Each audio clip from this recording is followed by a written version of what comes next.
Hello everyone, and welcome back to my channel, Mentor Mentee Corner.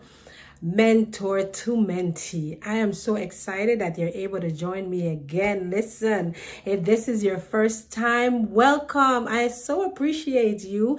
Go ahead and click that subscribe button. Go ahead and also click that notification bell so that every time I post new content, you are notified. But I'm so happy to have you on my channel to receive from what I will be sharing with you today and any other day that I upload content. For all my subscribers out there who have been so faithful on this journey with me, I want to thank you. I want to say welcome again and thank you. You are amazing. You are the reason why I keep doing these videos, and I'm excited to keep doing them with you. So today I'm excited. As you know, we are talking from my book, For the Greater Good, How Mentoring Changed My Life. So if you're new, this is the book that has been featured on this channel. For the Greater Good, written by myself, Nadinebsmith. And I would love to get a copy of this book in your hands. You can contact me. You can email me at purposefulnadine@gmail.com. I am on Instagram and Facebook as Nadine B with the dot and then Smith. So Nadine B. Smith. But I will have that information at the end of this video, so you can have it. But be sure to reach out to me. I would love for you to have a copy of this book in your hand to follow along with me, but also because it is such a good book. It will bless you, it will help you, and this book has so much rich content in it, but also it has some of my stories in it that will help you on your journey to purpose and destiny. So today, as I've been promising, I want to talk about the mirror experience, and that is in chapter 5. I love the mirror experience, and I've been waiting so long to talk to you guys about this because I believe it is one of the most genuine things in this book. It's one of the most genuine way that we can actually look at ourselves and look at our situation and to be honest with ourselves. And that's why I call this chapter the mirror experience. Now, what is a mirror? Why do we use a mirror? So we use mirrors to amplify things, to help us with our makeup. I used the mirror this morning. I used several mirrors, as a matter of fact, this morning to get my makeup on. But a mirror amplifies, it magnifies things. It helps you to see, if you're doing your eyebrows, it helps you to see where your eyebrow is and helps you to mark where you need to mark and things of that nature. But it also amplifies, so it amplifies overall. So it amplifies both the good and the bad. It amplifies the negative, it amplifies the positive. But the mirror doesn't lie to us. One thing we can say, if anybody else lies to us, the mirror will not lie to us. Like somebody will tell you, oh, you look great. But when you look in the mirror, that mirror is going to tell you the truth. The mirror will tell you if you have lipstick on your teeth. It will tell you if your makeup is smudged. It will tell you the truth. It will tell you if you have a pimple. That's the mirror. So I like to call this part of my book, The Mirror Experience. It's chapter 5.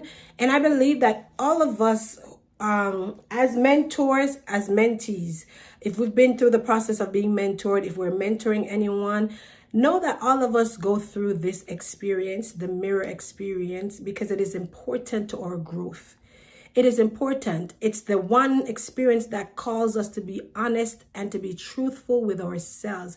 It calls us to be aware of ourselves, to speak the truth to ourselves, to know thyself, and to work on what we need to work on.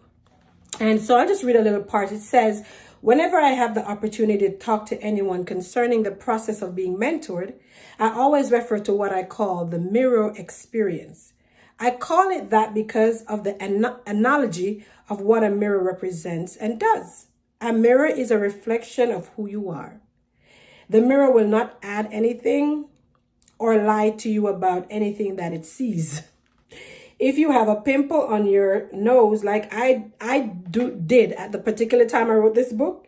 So if you have a pimple on your nose like I do at this particular time, and you look in the mirror, you will see that pimple on your nose. The mirror does not cover up flaws or weaknesses, blemishes, etc. However, it reveals them and makes you aware that something is there. It forces you to acknowledge the truth of what you see.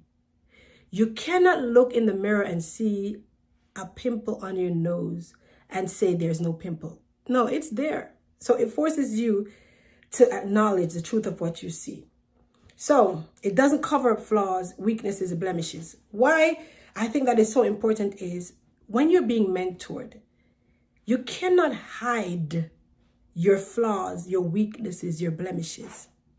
Because if you hide those, then you're not giving the mentoring process your all. You're not giving it 100%. And you will not be mentored in the right capacity. So what you're doing, you are hampering the work that your mentor needs to do in you. And I know sometimes we will hide flaws and things of that because of fear or insecurity. We don't want people to know the things we've done or the things we've been through or the things we struggle with. But it's okay.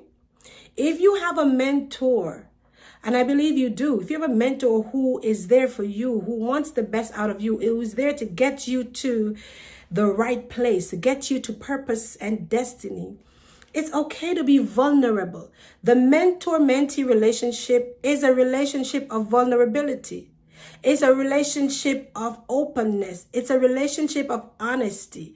And you have to know that, and you have to be okay with that. If you don't know that, and if you're not okay with that, then you're not going to get the best out of the relationship. You're not going to get the best out of the mentor. And to be honest, you won't get the best out of you. You will end this relationship if it's not a lifetime relationship. So if it's a seasonal mentorship, you will end that mentorship still dragging things, weights around, still dealing with certain things, still dealing with insecurities, still dealing with weaknesses, still dealing with, pain or whatever it is that you're hiding. But when you shine light, when you shine, and if a room is dark and your keys is in that room and you're trying to find your keys and the room is dark, you're going to be like searching around like for a long time, for a minute, like, blindly, like until your hand is probably going to hit several different things before it hits that key and you're like, okay, here it is. But if you come in that room and you just flip that light on, boom, your eyes are focused and they get to where the key is. And in a minute, you're out the door. So that's what we do when we're not giving the mentor-mentee relationship honesty and openness. It's like what you do is now you're providing an environment where you and your mentor are kind of feeling around in the dark. That is not going to be a bad thing on your mentor's side because your mentor is in a position. That's why she's mentoring you or he's mentoring you. But it's going to affect you negatively because you won't get the best and you won't get all that you need to be the best version of yourself. Why you're being mentored, why do we seek mentorship is because we know we need help. And we desire to be the best version of ourselves. We desire to be productive and to produce good things in the earth, good fruit. We desire to, start that business and see it succeed. We desire to write the book and finish the book and publish it and see it blessing others. So we need it. So if you don't bring your all to that table, then what you're doing is you are actually crippling yourself. You're crippling the process. You're not going to be effective and get all that you need to get. So that's why I talk about flaws, weaknesses, and blemishes. You have to be willing to be vulnerable, to be almost weak, to be almost open. Not almost, to be completely open, really. And so that's why, one, you need to have a mentor that you can trust is the right person. That is like you know that this person was assigned to you. You know that this person loves you. This person wants the best for you, even though sometimes they're hard on you. So there is that trust there, that if you can trust anybody with your secrets, with your life, with your destiny, with helping you to be a better person, it's this person. And if you have that person, and I know you do, then be open with that person. Share those things, share those flaws, share those weaknesses, share those blemishes. And I'm going to tell you the truth. A mentor who is truly discerning of you, who is like, knows you, they will know, they will know, but they will not. The mentor-mentee relationship is not one where they bully you or they force themselves on you. No, your mentor will wait for you to open that door so that they can help you, because they're there to help you, become the best you. But they're discerning of you. Your mentor should be discerning of you. So they might know, through discerning you, through conversations, through the way you fulfill your assignments when they give them to you. They will have a picture and an image of you and the areas that you need, work on, and the areas to celebrate you in. So don't think that they don't know, but just like, God knows us.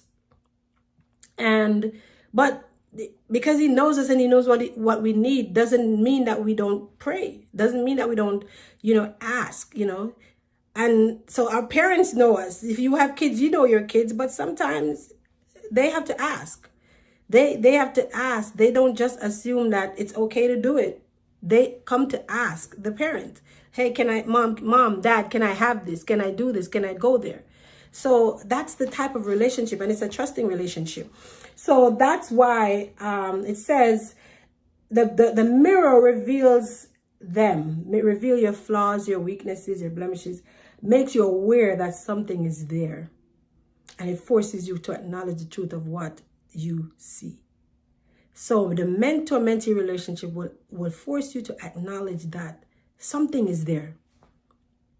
Whether something is there for the good, but also something is there that is not good that I need to work on. And it forces you to acknowledge the truth of what you see. You become honest with yourself. One of the greatest things I said you could ever give yourself is honesty. Be honest with yourself. It doesn't matter if you put a show on for anyone. You have to give yourself honesty. You have to be real with yourself. You have to keep it real with yourself. You have to be honest in the areas that you need help.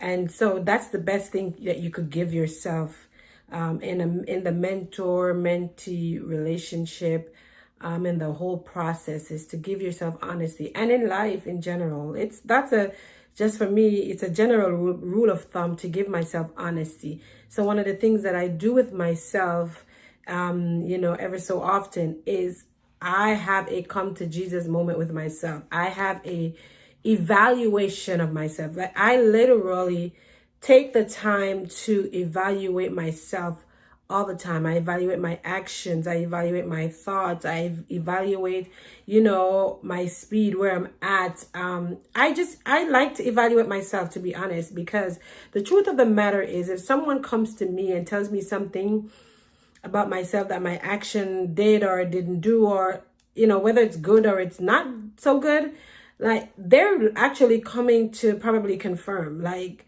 I've already had this discussion with myself. I know myself to the point that I know when my intentions are not good or when my intentions are good. And I really literally try to live my life where my intentions are good.